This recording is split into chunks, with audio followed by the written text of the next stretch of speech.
Salut les amis, dans cette vidéo, je vais vous montrer comment enchaîner plusieurs fichiers sur unfichier.com sans être premium, sans utiliser de débrideur.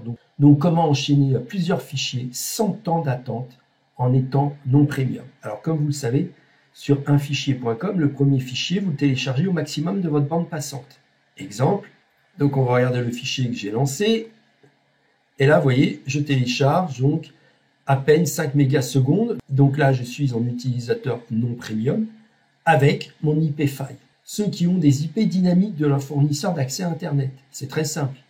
Ils se déconnectent, ils se reconnectent, ils obtiennent une nouvelle IP et ils peuvent enchaîner un autre fichier. Néanmoins, la plupart des FAI, donc des fournisseurs d'accès à Internet, ont des IP fixes. C'est-à-dire que si vous téléchargez un fichier, le deuxième fichier sur ce même hébergeur de fichiers va vous mettre un temps d'attente. Exemple, je suspends, j'en ai plus besoin. Maintenant, je veux enchaîner un deuxième fichier, j'actualise la page et qu'est-ce que vous voyez? Message d'erreur m'indiquant qu'il faut que j'attende 60 minutes pour un deuxième téléchargement. Pourquoi? Parce que je suis non premium. Alors, mon astuce, c'est de changer mon IP de connexion et d'utiliser un VPN. Alors, vous allez me dire, mais un fichier n'a pas limité les vitesses des VPN à 100 kO secondes? Oui. Ça, c'était il y a quelques semaines. Et, bonne nouvelle, depuis quelques temps, un fichier a levé cette restriction des VPN. À mon avis, de nombreux utilisateurs premium avaient de vrais problèmes avec l'utilisation d'un VPN et donc d'un fichier. Donc, ils ont levé la restriction. Je vous prouve. Donc, vous cliquez ici sur connexion instantanée. Donc, NordVPN va vous permettre d'avoir une nouvelle IP. Donc, à chaque connexion, vous avez maintenant une nouvelle IP, une IP dynamique et partagée. Donc, cette IP va être utilisée par vous pour télécharger sur unfichier.com. Donc, j'actualise la page. Et là, vous allez pouvoir enchaîner un deuxième fichier. Donc, j'accède au téléchargement. On retourne ici et qu'est-ce que vous remarquez? Je télécharge bien un deuxième fichier devant vous, exactement à la même vitesse qu'avec mon IP file. Tout simplement parce que les VPN ont gagné en rapidité. Maintenant, NordVPN utilise des serveurs 10 gigabits seconde. Donc, la vitesse d'un fichier, vous êtes sûr d'atteindre le maximum. Donc, comme avec mon IP file, regardez, là, j'ai mon IP NordVPN et je peux lancer un deuxième téléchargement. Donc, on va l'annuler. Donc, les deux fichiers sont annulés. Un fichier reconnaît mon IP NordVPN comme déjà utilisé. J'en fais preuve. 60 minutes, c'est pas un souci. J'appuie ici sur se reconnecter. J'étais sur le serveur 695, je suis sur le serveur 900. J'ai actualisé la page et qu'est-ce que vous remarquez? Je peux faire un troisième fichier. Donc, on ne va pas le faire devant vous. Retenez simplement, c'est qu'avec un VPN, vous allez pouvoir enchaîner plusieurs fichiers sans temps d'attente en étant non premium et sans utiliser de débrideur. Donc, tout ça, vous le faites avec un VPN. Le VPN que je conseille pour tous ceux qui utilisent encore le téléchargement direct, bien entendu, c'est NordVPN. Le rapport qualité-prix est excellent. Vous avez énormément de serveurs par pays.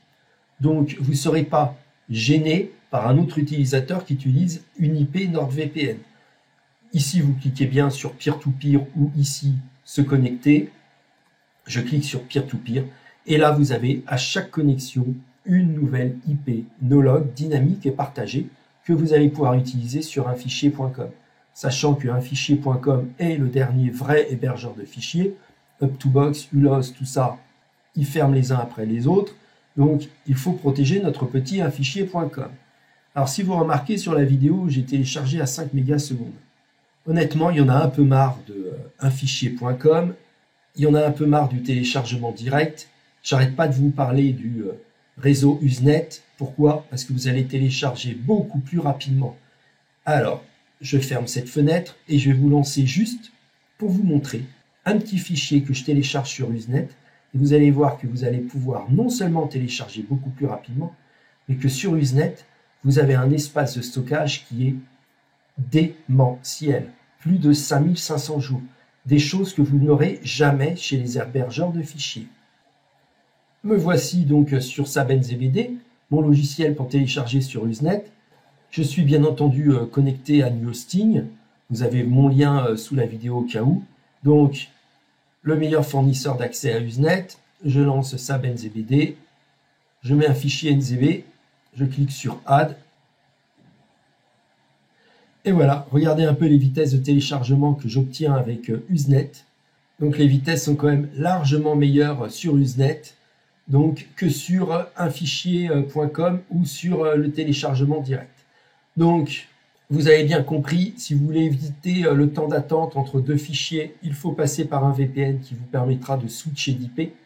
Et si vraiment vous voulez un réseau sécurisé, extrêmement rapide, avec une capacité de stockage bien plus supérieure au téléchargement direct, avec un réseau beaucoup plus stable, un fichier.com peut fermer, le réseau Usenet ne risquera jamais de fermer car c'est un protocole vieux de plus de 40 ans qui fonctionne toujours, donc jamais Usenet ne fermera. Usenet est un vrai protocole, il y a de vrais fournisseurs d'accès à Usenet comme NewHosting, dont vous avez mon lien sous la vidéo. Allez les amis, ciao!